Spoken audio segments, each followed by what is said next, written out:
Hello and welcome to this edition of All About Boston. And we are going to talk about Sister Elizabeth's event one more time. Sister Elizabeth is having a fundraiser for the Montessori School at St. Christopher's at Florian Hall. And she would love you to be there for her children and for the neighborhood of Dorchester. And joining us tonight on All About Boston is a candidate for governor, a Democratic candidate, and his name is Joe Avellone. And thank you for joining us tonight, Joe. Oh, thank you. On All About Boston. My pleasure to be here. So now I met you February in 2013. Yes, that goes back a ways, doesn't it, at this point? It does indeed. So you've been at it for a long time. I have. I actually have been at it since that January, so it's been that long, which is, I think, almost 18 months, or will be next month. And that's a long, windy road, but actually, I think it's great that we ask of this of our governor's candidates. We really get to know the state in a way that you really couldn't do it unless you were meeting all these people and everybody expects you to be in their city and town, and I've been in 150 plus of them, and some of them scores of times. So let's tell our audience a little bit about you. You're a medical doctor, a former surgeon. Yeah. Your dad was a doctor. Your mom was a nurse. Your grandfather was a doctor. That's true. So you come from a medical family. Yeah, that's true. It's a multi-generation medical family, mother and father, doctor and nurse, and we had I had five brothers and sisters. There were six of us. So really, in our family, we thought and talked about medicine and healing the sick. That was my father's passion, and my mother. And that's what you got at so your it oatmeal, right? It really was, yeah, exactly. So it was pretty natural for me to follow, and really it was because I wanted to help people, and this was the way that I knew my parents had done it, and so it was easy to do it, and I certainly loved having a healthcare background. In being a medical professional, today, one of the biggest issues that everybody talks about is health care. So that must help you a great deal, your knowledge base. Does it give you a leg up, do you think? Well, actually, I think it is an important thing because I think it's first of all, it's a big part of what we all do. You know, it's the most important service that anybody can render to somebody else, and it's a big part of all of our lives. But in Massachusetts in particular, you know, we really are one of the medical capitals of the world. So not only is it important for everybody's health care here in the state, but it's a big, we're a big center for medical research, a big center for medical education, so it's a big part of our economy and really why people recognize us around the world. So I think having a healthcare background as a doctor and having been a healthcare executive actually is a very important thing for the governor. And we have big challenges in healthcare going forward. Certainly we have to keep it affordable. And I was the chief operating officer of Blue Cross. You're unbelievably qualified for this job. You served in the Navy as a medical surgeon, right? Yeah, as the Navy Reserves, but attached to the Marines. That's right. Yes. And you ran a global pharmaceutical company, yeah, right? It's a Boston-based company called Parexel. It's a public company. We have 15,000 employees in 50 countries, about 3,000 here in Massachusetts. We're the second largest life sciences company in the state. And I have been running our core business, the main business, so about 11,000 of those employees in my division. So again, Joe, it's a global company. You have the global experience, right? With our economy, people talk about it as a global economy now. So are you on leave from that company right now? I've had to step back from running the business, but I have a very small role still in the company, just kind of almost in name only, but I'm in the company still. Okay, so when you're running the company, you need a workforce, and you realize that the workforce that we currently had in Massachusetts, we don't have enough. So you go to Salem State. That's right. And you begin a program. Tell us about that. That's very true. Right here in the biotech capital of the world, our company, which manages and runs clinical trials, didn't have enough people that knew how to oversee clinical research trials. And that's something that you could learn with a little bit extra learning in a college. So we went to Salem State. Why did you pick Salem State? Because they had actually reached out and developed another program with a different company in a different industry, but we knew that they had kind of an open mind about that. So we actually brought our faculty from Germany and worked with Salem State to understand the work skills and that we were looking for, and they put it into their curriculum. The first year was a certificate program. This year it's kind of a credit, part of their credit programs. And we hire their graduates in. So this is a good example of what we as a state need to do many times over. We need to proactively be reaching out as opposed to waiting for a company to come to them. Understanding the new industries, understanding the work skills, and then making sure that we can have those work skills for our young people in our community colleges and state colleges, because that's how we're going to build the new industries here, especially in our older cities that have been in decline, and certainly even in parts of Boston. So the reason that that was familiar for us to do is that's what other universities have done with our company around the world. In Germany, they reach out, try and understand us as one of those new industries, build those skills into their curriculum. We have internships when we hire them in. It's very seamless. So you've done, it's not about theory with you. No, In a it's lot of areas, the medical arena, the healthcare arena, and now the internship arena and training our workforce. And that's exactly what people talk about all the time. Yeah. Training this workforce So- for the new global economy. That's right, and I've been in it, so I know what it's going to take to bring the businesses here. And I think the next governor really has to focus on this. Because we know we have parts of Boston which are doing very well, parts of Boston aren't. And also some of our other older cities are not. And the only answer is new jobs based on these new industries. The old industries aren't coming back. So it's new value-added industries across the board, both manufacturing and services. And this is what the next governor really needs to focus on. So you also served as a selectman in Wellesley for I 7 did. years, right? Yeah, 6 years, 6 two years. terms. It was a great experience. And really the important thing about that for, I think, the governor's race is that I've dealt with public budgets and I've gone through collective bargaining with public unions. I'm the only candidate that's actually done that with police and fire, 2 different contracts. So, and I've gotten to yes, and I know how important that is, how sacred a process that is. It's important for the working, firefighters and fire and policemen and their families, just as it is for the city to come to an agreement. And I've been able to do that. So I know that that's an important part of protecting the middle class and also making sure that we have first-class citizens services across the Commonwealth. A lot of people talk about the recession and how it's over. But really, for lots of the folks in our viewing audience, the recession isn't over.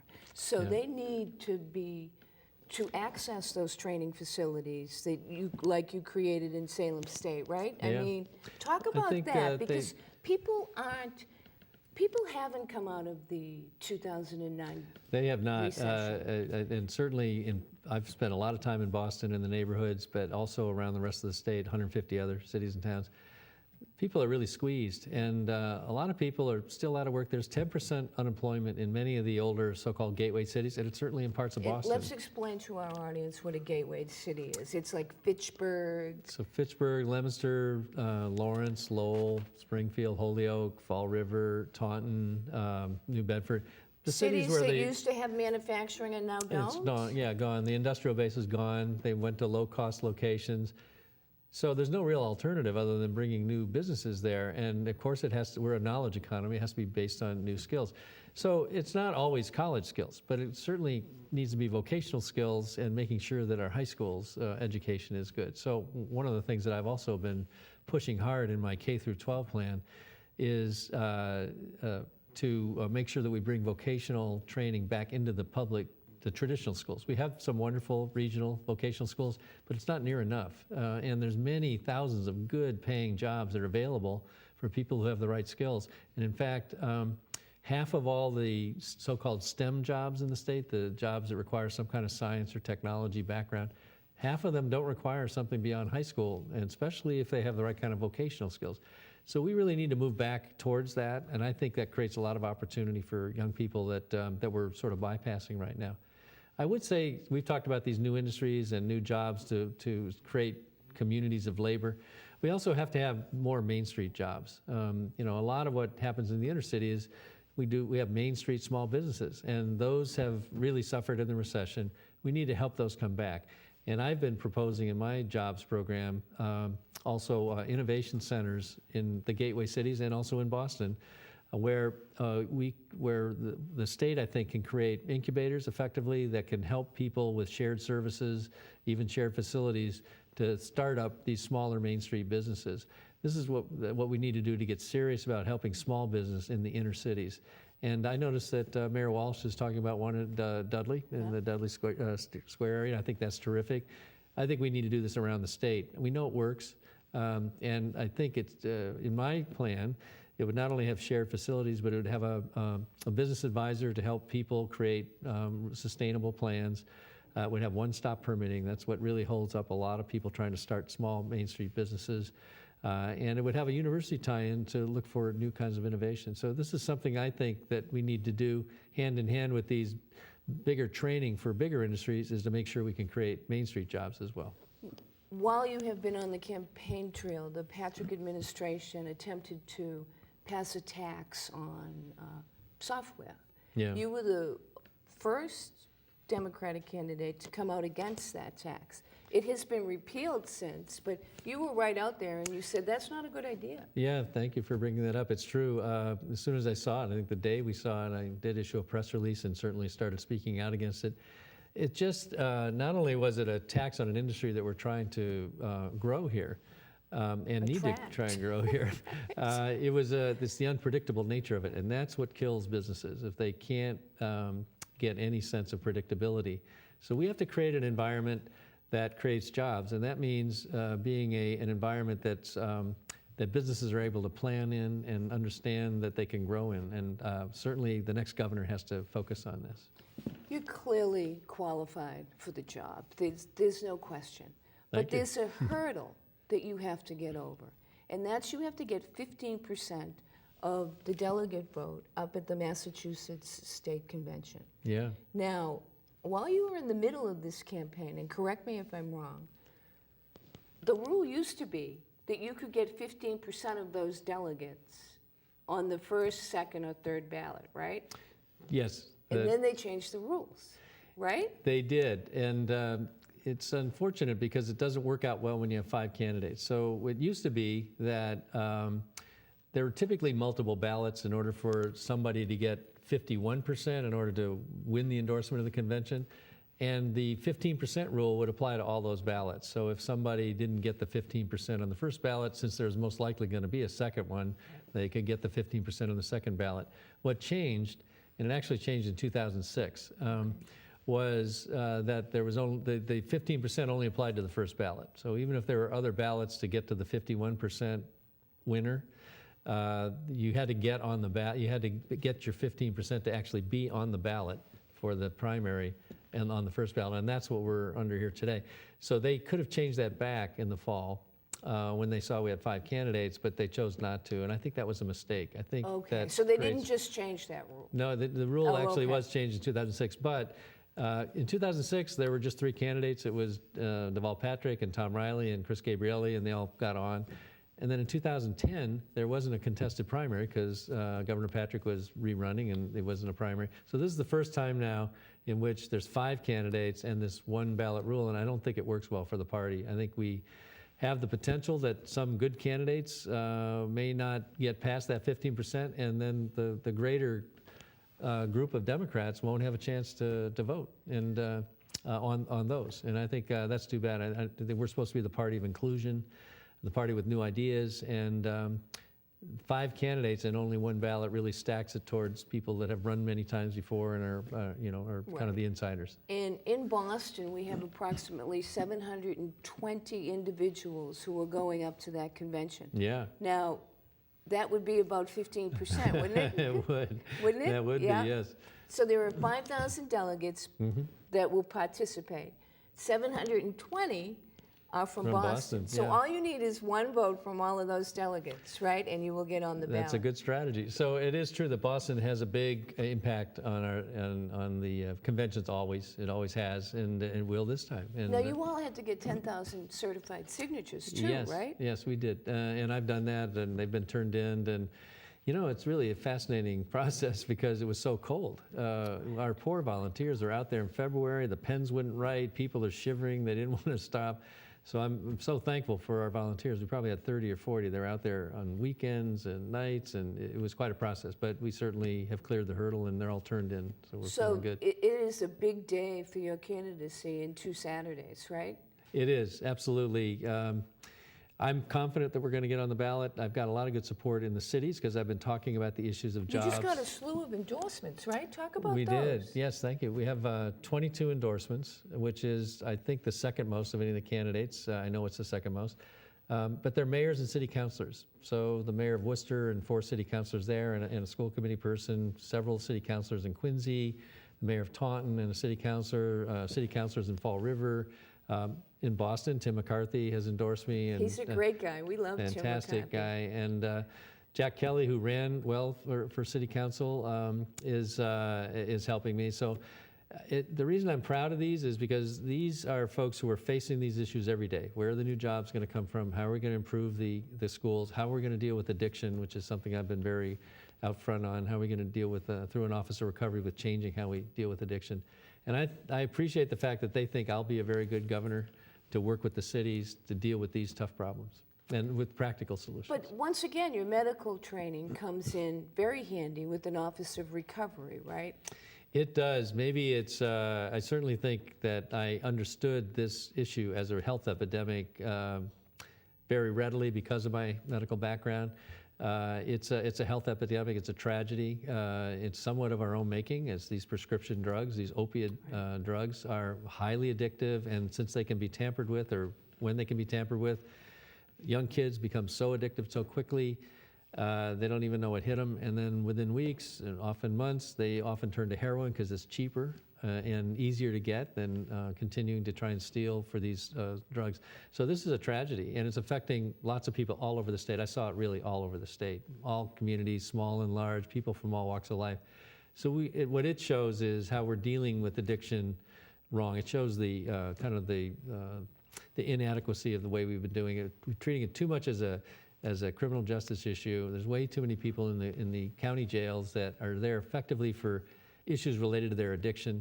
They're not getting appropriate treatment, even though I think in some cases, like Sheriff Tompkins, they're really trying to deal with this, but it's not the right setting. We really need to build up a lot more capacity with detox and rehab and sober houses, and we need many more drug courts in order to move people towards treatment. And we need more beds for women. That is absolutely true. We just do not have enough beds for women. We do not, and actually, it's interesting you say that because it's so true. But it's also, this has impacted women quite heavily, this latest epidemic of opioids. You know, the statistics on the women who have become addicted and even overdosed are pretty staggering and troubling. As a medical doctor, how were you viewing, what prism were you viewing the DCF situation?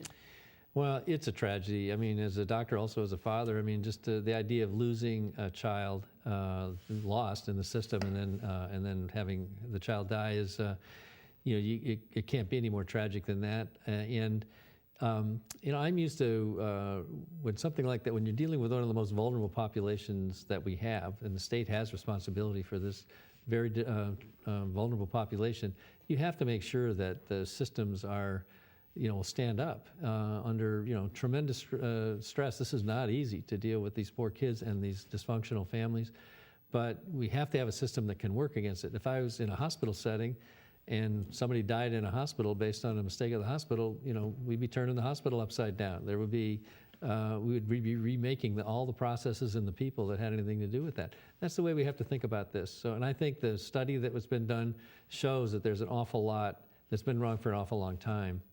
That we have to remake now very aggressively. So we definitely need expertise, national expertise from the top. We certainly need to change and instill a much more of an accountable management culture there. We definitely need new processes, and I think there are some new models for processes and new systems, including mobile technology, so the data on visits and everything can be tracked much more carefully. So there's a lot of things that have to happen, but the number one thing that has to happen is we have to keep it front and center. So I think that as we remake this department, the commissioner ought to report directly to the governor until it's right. That's certainly, if I get elected, that's the way it's going to be. That's the way we would handle something like this in a hospital setting. Do you think that they handled it poorly, or do you have? Well, I think they did the right thing initially, Governor Patrick, which is to get the study. Don't overreact. I mean, it's a tragedy, but let's before we start shooting. from the hip. Let's try and understand everything that's wrong. So that's really what has happened the last couple of months. Now we have the study. Now we have to very aggressively go after it and fix the things that need fixing, including more funding to lower the caseloads. I mean, the caseloads are way too high. They're at around 20, and I understand they should be at around 15. And I'm sure that varies depending on the location and the area of the state. But it's an issue that keeps on coming up year after year. Yeah. It's like it is insanity because we have the same conversation about TCF all the time. It's just not. I don't think we can ever assume that it's easy or completely fixed, but I do think we can do a lot better than we've been doing. And certainly, you know, it's interesting. I think the recession has been very difficult, and I think by reducing funding on some of these things that didn't have strong processes and strong management to begin with, it really showed a lot of frailty in some of our most basic systems. So here's one example. You know, we have others. The Bridgewater State prison circumstance where the mentally ill person died because the training of these officers was not correct. Certainly we had the state lab scandal, we had the compounding pharmacy. So things have happened during this recession that I think show that over a long period of time, not just this administration, over a long period of time, we haven't had a strong enough management culture. And in my case, I've run large organizations my whole career, basically, and that's what you have to have. You can't, in order to have, in my case now, 15,000 people doing the right thing every day, you have to have a pretty strong management structure to make that happen. And we need more of that culture in the state government. So that would be your style as a governor? You would? Yeah, I really think that we've had wonderful governors. In some cases, Governor Patrick has had an incredible vision that I think was the right vision for the state.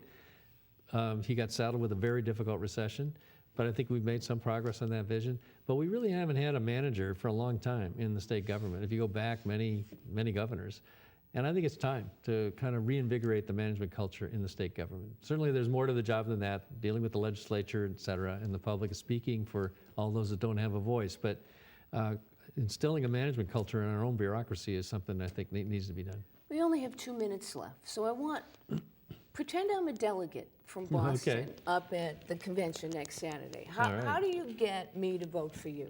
Because we have potentially 720 of them watching. Well, I'm glad of that. First of all, maybe. I think my background is driving me to provide real practical solutions to the problems of the cities in particular. How to create the new jobs that we need, how to improve the poor performing schools, how to deal with healthcare costs to keep it affordable, how to deal with substance abuse as the true healthcare epidemic that it is. And I think that's why the mayors and the city councilors have been backing me, and so I would like very much to be on that ballot so my issues can be part of the debate this summer, because I think the Democrats are going to do a lot better if we have a wide open dialogue about what we need to do next now that we've sort of gotten our way through this recession. And I think my solutions, which are focused on improving these cities, really ought to be part of that dialogue.